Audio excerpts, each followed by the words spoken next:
L-ewwel ta' Novembru, solennità tal-qaddisin kollha.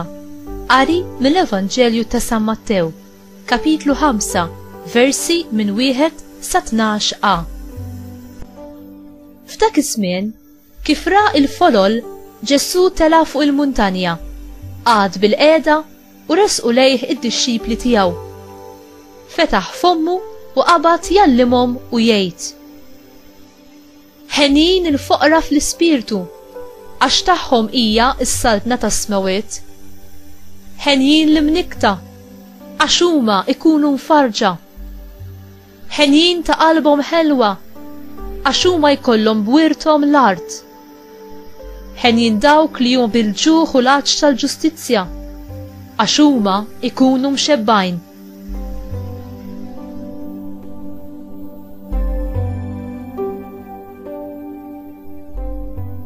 Ħenjin dawk li jħennu, għax huma isibu ħniena. Ħenjin dawk li huma safja f'qalbhom, għax huma jaraw l-Alla. Ħenjin dawk li jġibu l-paċi, għax huma jissejħu uliet Alla. Ħenjin dawk li huma ppersegwitati minħabba s-sewwa, għax tagħhom hija s-saltna tas-smawiet.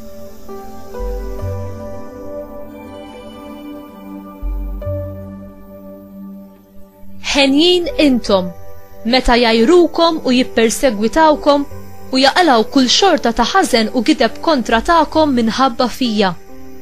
Ifirħu u tennew, għax ħlaskom kbir fis-smawiet.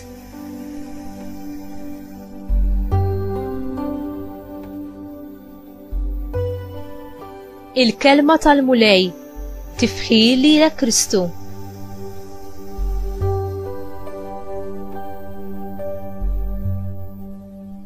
Kif tgħix ħajja tajba?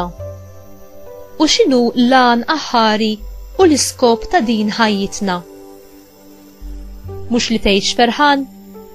Li mhix ħaġa oħra ħli fil-milja tat-tajjeb miġbur flimkien li ma ħallilek ebda xewqa oħra? Ġesu jindirizza din il-mistoqsija fil-priedka tiegħu fuq il-muntanja. Il-kelma ħini letteralment tfisser tkun mimli ferħ jew imbirek. X'inhu s-sinifikat tal-bejatitudnijiet ta' Ġesu? U għaliex huma tant ċentrali għat-tagħlim tiegħu? Il-bejatitudnijiet iwieġbu għax-xewqa naturali għal ferħ li Alla poġġa f'kull bniedem. Huma jgħallmuna l-għan aħħari li għalih Alla sejħinna, li hu s-saltna tiegħu li ġejja, il-vissjoni tiegħu li nidħlu fil-ferħ u l-mistrieħ tiegħu. Il-bejatitudnijiet ta' Ġesu jikkonfrontawna wkoll b'għażliet deċiżivi rigward il-mod kif ngħixu ħajjitna hawn fl-art u l-mod kif nagħmlu usu mill-ġid li jagħtina għad-dispożizzjoni tagħna.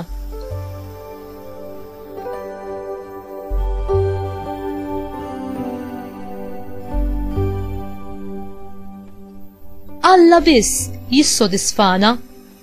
Inti tfittex l-ogħla ġid, il-ġid totali li hu fuq kollox. Il-beatitudnijiet li Ġesu joffrilna huma sinjal ta' kontradizzjoni għall-għarfien tad-dinja dwar il-kuntentizza u l-ferħ. Kif inhu possibbli li wieħed isib il-ferħ fil-faqar, fil-ġuħ, fid-dieqa u fil-persekuzzjoni? Il-fqir fl-ispirtu isib spazju u ferħ kbir fil-li jkollu lill-Alla bħala l-akbar u l-uniku teżor. Minnu bil-ġuħ u l-għaġġ fl-ispirtu ifittex in-nutriment u l-qawwa tiegħu fil-kelma u fl-ispirtu ta' Alla. L-indiema u s-soba fuq ħajja moħlija u fuq id-dnub twassal għal ferħ tal-ħelsien mit-toqol tal-ħtija u l-oppressjoni spiritwali. Alla jirrivela lil dawk li huma umli f'qalbhom l-għajn vera tal-ħajja bl-abbundanza.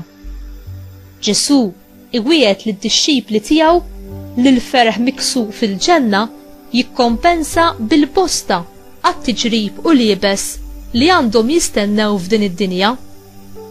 San Tumas qal: ħadd ma jista' jgħix mingħajr ferħ. U għalhekk li persuna li m'għandix il-ferħ spiritwali iddur lejn il-pjaċiri tal-ġisem. U inti ksibtu l-ferħ li tixxennaq biss għal Alla? Għaraft li hu huwa l-uniku li jissodisfa x-xewqat tiegħek kollha?